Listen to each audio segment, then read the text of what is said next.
అందరికీ నమస్కారం. క్రియేటివ్ స్వప్న ఛానల్కి స్వాగతం. ఈరోజు నేను నా సంక్రాంతి నోము నేనేం నోముకున్నానో మీకు చూపిద్దాం అనుకుంటున్నాను. ఈసారి నేను మా అమ్మ వాళ్ళ ఇంట్లో నోముకున్నాను. సో ముందుగా నా ముగ్గును చూడండి. ఇది నేను మా పాప మా అమ్మ ముగ్గురం కలిసి ముగ్గు వేసాము. ముగ్గు అయితే చాలా నీట్గా వచ్చింది. చాలా బాగా నచ్చింది. ఆ షేడింగ్ అంతా చాలా బాగా కుదిరింది. ఇంకా మనం నోము విషయానికి వచ్చేద్దాము. నేనేం నోముకున్నానో ఇప్పుడు చూసేద్దాము. ముందుగా మనం ఎప్పటిలాగా ప్రతిసారి నోముకుంటాం కదా, పసుపు కుంకుమ నానబియ్యం ఇవి కంపల్సరీ. ఇవి ముందుగా పెట్టుకున్నాము. పక్కన ఇవి సింహాసనంలో గౌరమ్మ చేసి పెట్టుకున్నాను. ఈ సింహాసనం వచ్చేసి మా అమ్మ కాశీకి వెళ్ళినప్పుడు తీసుకొచ్చింది. ఇది వచ్చేసి 5వ పటువ నోము, ఇంకా నూల గౌరమ్మ నూల ముద్దల నోము. ఇది వచ్చేసి మణిద్వీప వర్ణన బుక్స్. ఇది పంచితే చాలా మంచిది కాబట్టి ఇది కూడా నోముకున్నాను. ఇది వచ్చేసి తోడు చెంబుల నోము.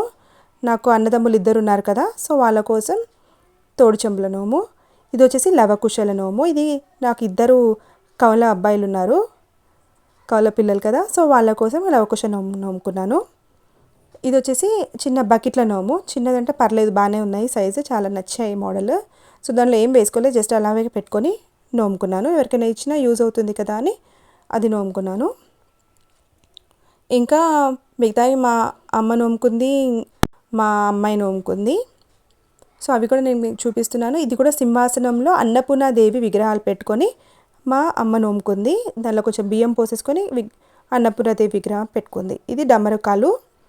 ఇది వచ్చేసి గంగా చెంబుల నోము. రాగి చెంబులలో గంగా నీళ్ళు పెట్టేసి ప్యాకెట్స్ పెట్టేసి నోముకున్నారు.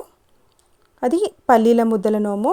ఇదేమో రాముని పట్టాభిషేకం నోము, రామ్ పరివార్ నోము అంటారు కదా, విగ్రహాలు అలా ఉన్నాయి. ఇది వచ్చేసి స్పూన్స్, మనకి చారు పోసుకోవడానికి అలా యూజ్ అవుతుందని ఆ స్పూన్స్ తీసుకున్నాను. అండ్ ఇది వచ్చేసి కీ చైన్స్, అన్నపూర్ణాదేవివి కీ చైన్స్. ఇవి మా పాపకు నోమిచ్చాము. సో ఇవి నేను నోముకున్నాను. వీటితో పాటు కైలాస పర్వతం కూడా నోముకున్నాను. ఇంకా కైలాస పర్వతం నోముకి అరేంజ్మెంట్స్ మనకి చాలా టైం పడుతుంది కాబట్టి ఇంకా వేరే ఎక్స్ట్రా నోములు ఏం తెచ్చుకోలేదు ఈసారి. ఓన్లీ ఇవే నోముకున్నాము.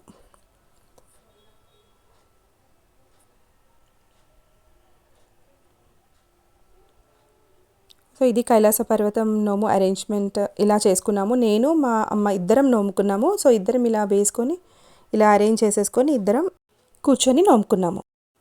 అరేంజ్మెంట్ అయిన తర్వాత ఒక్క దీపం మాత్రం వెలిగించుకోవాలి. తర్వాత ఇలా అభిషేకం చేసుకోవాలి. శివుని అభిషేకం చేసిన తర్వాత మళ్ళీ కడిగేసి నీళ్ళతో కడిగిన తర్వాత శివునికి అలంకరణ చేసినాము. ఇలా గంధం బొట్టు కుంకుమ బొట్టు పెట్టి పసుపు కుంకుమ వేసుకొని అక్షంతలు వేసుకొని పూలతోటి బిల్వపత్రం అన్నీ పెట్టి అలంకరణ చేసి గౌరమ్మ పెట్టుకున్నాము. ఇలా గౌరమ్మ పెట్టుకున్న తర్వాత 108 సార్లు నోముకున్నాము. ఇలా కొంగుకి బొట్లు పెట్టుకొని పసుపు కుంకుమతోటి పెట్టుకున్న తర్వాత 108 సార్లు నోముకున్న తర్వాత 108 శివనామాలు కూడా చదువుకున్నాము. తర్వాత 108 ప్రదక్షిణలు కూడా చేశాము. ఇలా 108 ప్రదక్షిణలు చేసిన తర్వాత దేవుని కథ చదువుకొని హారతిచ్చాము. ఈసారి సంక్రాంతి నోములు నేను నోముకున్నవి మీకు చూపించాను కదా. మీ సంక్రాంతి నోముల వీడియోలు కూడా నా ఛానల్లో చూడాలనుకుంటే డిస్క్రిప్షన్లో నా నెంబర్ ఇచ్చాను, వాట్సాప్ నెంబర్. దానికి మీ వీడియోలు అండ్ సంక్రాంతి నోముల డీటెయిల్స్ అన్నీ పంపించండి. నా ఛానల్లో మీ నోముల వీడియోస్ అన్నీ చూడొచ్చు. మరో ఇంట్రెస్టింగ్ వీడియోతో కలుస్తాను. అంతవరకు సెలవు. బాయ్.